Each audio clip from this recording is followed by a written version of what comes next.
It's been reported that Ukrainian President Volodymyr Zelensky said that his government is prepared to discuss adopting a neutral status as part of a peace deal with Russia. In an interview with independent Russian journalists, he remarked that any such deal would have to be put to a referendum in Ukraine.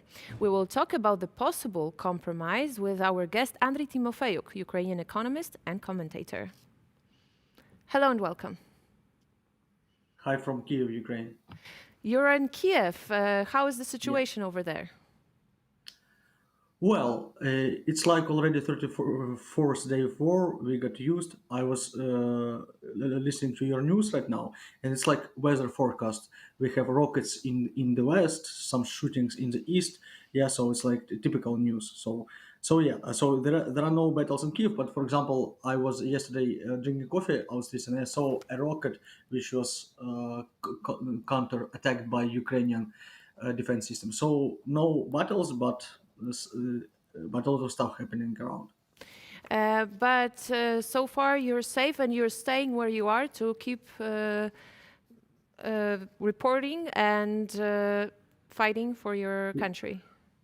Oh, well, not only I do a lot of stuff to help to defend the city, particular city, yeah, and we transfer all goods and we help to install defensive stuff and we make weapons and so on. Yeah, I'm a kid. Let's go back to the actual subject that we'll talk about, neutral Sure. status. Before we've heard that President Zelensky was saying that neutral status is out of the question, and now we hear reportedly from Russian independent journalists that Volodymyr Zelensky is willing maybe to think about this. What do you think about this change of mind? I think that it is a very hard question in the negotiations because Ukrainians, if will not agree to neutral status, because everybody understands that if Ukraine stops the war and becomes neutral without any allies, like in 8 another years, Russian Federation again attacks us and we are again alone, and it will be just another war. Yeah, so Ukraine needs to have allies. Ukraine needs to have it, but maybe at this point, Zelensky thinks that to agree not to join NATO, it will be like a tool to stop the war, a tool to give something to Putin, to give something for him to say to his Russian nations that I won and to stop the war right now. Yeah, so, I think that I don't agree with it, but is one of the possible solutions. And President Zelensky said that any potential agreement like that or any other would require a face-to-face meeting with President Putin and effective security guarantees that Ukraine would not come under attack were essential. And now, having in mind the security guarantees that have been given before and what's been going on even after the peace talks, the humanitarian corridors, for example, which were later used and being attacked, what do you think, what kind of security guarantees can Russia give that would actually be believed? We don't believe Russia in nothing. I mean, as Bismarck famously said, like the sheet of paper on which you have some deal with Russia is worth nothing. Yeah, so this phrase is really true right now with this government. I just hope that in Russia will be another government with whom we can be like more in more secure relations, because their current government is like a government of criminals, so they are responsible basically for everything.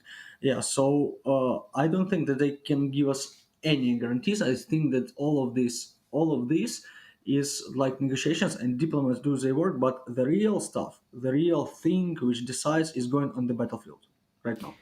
Can you repeat? The real thing is what? The real thing, the real decision place is on the battlefields, because if Russia wins, we need to have some losses in our position and to agree to their terms. If we win, then Russia needs to have some position. So I think that at this point, at 31st day for 29th March of 2022, right now it's still main thing is deciding on the battlefields. I don't expect from these negotiations nothing really important. So right now, even though we see that Russia's army has to be backing down, and the Ukrainian forces are regaining ground, Russians are not giving up on attacking, invading Ukraine. And now, what do you think? What's their main objective at this point? Apparently they wanted to take control of full Ukraine, yeah, at the beginning, and they didn't succeed. And now their main objective is to gain some success, which is they can claim at their as it was initial goal to explain to their citizens why many thousands of Russian soldiers died, why do they have this sanctions and very decreased rate of living. Yeah, so they need some win, and this win apparently is this corridor, land corridor to through the Crimea, and second is like encirclement of Ukrainian forces in Donbass. So this is like their main goal right now, and this is what they can at this point like really do, what they try to do, but they just can't. I mean, we have like a very motivated army, and we have equipment, and they don't have that spirit. So they wanted to do this, but at this point they just can't do it fast. Yeah, so these are goals. President Zelensky has remarked that any sort of an agreement with Russia would require, as I mentioned, a face-to-face meeting with President Putin. But Russian Foreign Minister Sergei Lavrov is saying that Putin-Zelensky meeting would be counterproductive at this point. Why do you think that at this point the meeting would be counterproductive? Well, in my opinion, this meeting, as I said already, at this point where we have a stalemate, it doesn't have I don't know, any point of interceptions where the sides can really agree, because from Russian perspective they don't even consider Ukrainian state. They don't like Ukrainian state. They don't like Ukrainian nation, and the Putin claimed that Ukraine is some kind of a historical mistake and so on. It was created by the USSR, and it's really like speech from Hitler in 1930s.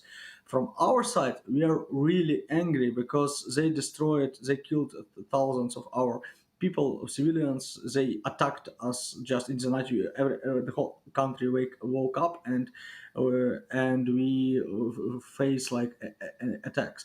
So at this point, it is like impossible to find some terms which are like okay for all of the sides, because we will not agree to Putin's like claims to change our government or to Crimea, or we will not agree. So and this is called stalemate, and it's still goes on.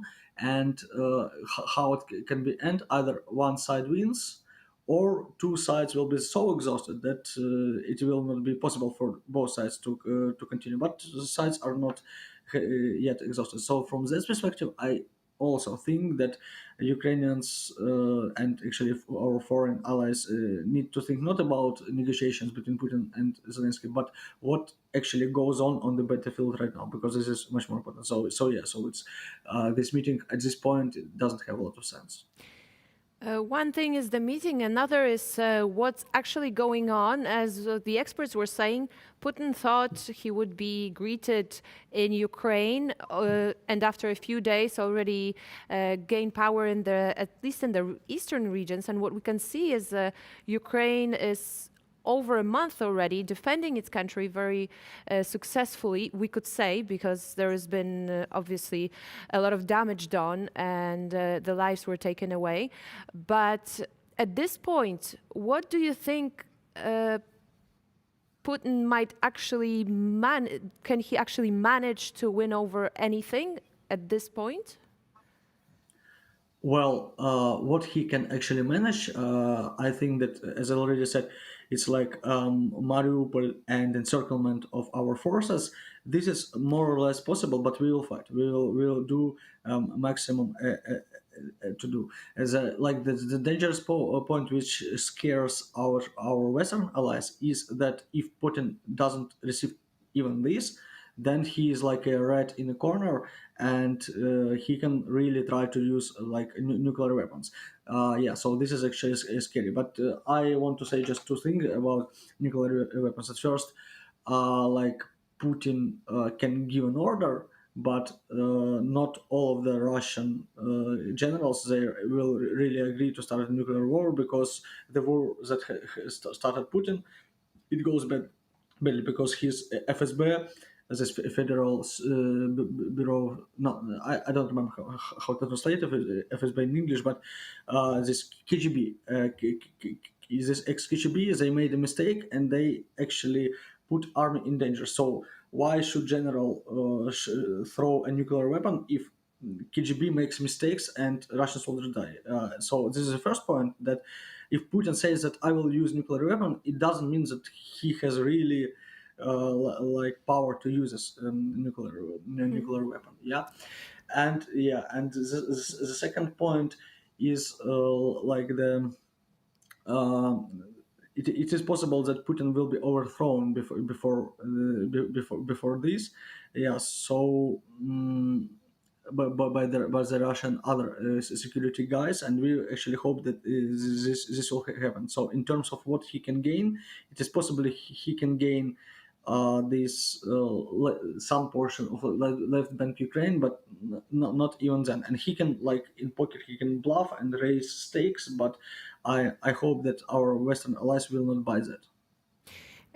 Let's go back to the notion of the neutral status of Ukraine for a bit, because Sure. we're slowly running out of time. But I'm actually very interested in your point of view. President Volodymyr Zelensky said that in order, if there was to come to an agreement and about Ukraine's neutral status, it would have to follow a national referendum. And do you think that Ukrainians would actually agree to this, the neutral status At of this point, Ukraine? no, and we don't have full control yet of our territory. So how, for example, we can know what do people from Kherson or Mariupol know about this? Yeah, how can we make this referendum? Yeah, so answering your question, I think that at this point of time, month of war, Ukrainians will definitely not buy that. But like if to be like really if really to think about it really deeply, neutral status just to stop right now, to stop right now a war and make like another military union, for example, with Great Britain and like with Poland, yeah, which was actually discussed in January and so on, instead of NATO. It can be something more even effective, because with NATO, it is we were not even close to join NATO in recent years, but we can make some military unions like real stuff instead of NATO. We can do this very quickly. Yeah. So this point, it's a great subject to investigation for our diplomats. The great work must be done. Yeah. It's difficult to talk about neutral status when Ukraine is being under attack, but thank you for joining in this discussion. Andriy Timofeyuk, Ukrainian economist and commentator, was our guest today. Thank you for joining us. Thank you. And thank you for watching. Stay tuned because there is much more to come here on TVP World.